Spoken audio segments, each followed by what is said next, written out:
जो लोग ज्यादा सोचते हैं उन्हें एक कहानी सुनाता हूँ। ये कहानी पूरा सुन लिए तो चिंता करना छोड़ दोगे तो सुनो। एक छोटे से गांव में आरव नाम का व्यक्ति रहता था। आरव बहुत मेहनती था, लेकिन उसकी एक आदत उसकी शांति छीन चुकी थी, बेहद चिंता करना। सुबह उठते ही वो सोचता, कल क्या होगा, पैसा रहेगा या नहीं, लोग क्या कहेंगे, परिवार सुरक्षित रहेगा या नहीं। रात को सोने जाता, तब भी उसका दिमाग रुका नहीं करता। एक दिन अत्यधिक चिंता के कारण उसकी तबीयत बिगड़ गई।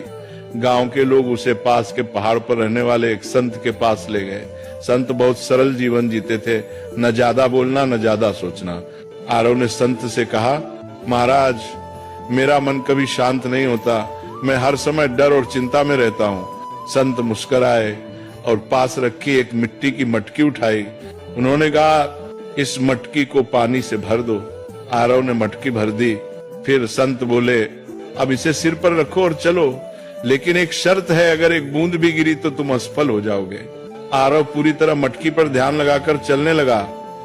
रास्ते में लोग उससे बातें करते रहे, आवाजें आती रहीं, लेकिन आरव ने कुछ नहीं सुना। वह सिर्फ मटकी पर ध्यान देता रहा। कुछ देर बाद संत ने कहा, रुको, अब बताओ रास्ते में कितने लोग मिले।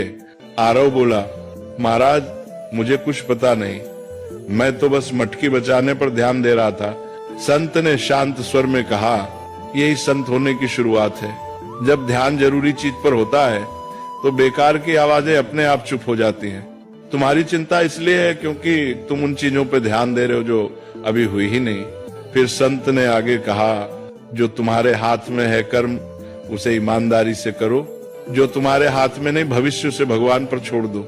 यही संत का मन है।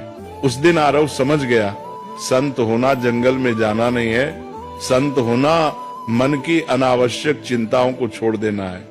धीरे धीरे आरव ने चिंता कम की, वर्तमान में जीना सीखा, और वही व्यक्ति जो कभी बेचैन रहता था अब दूसरों को शांति की सीख देने लगा।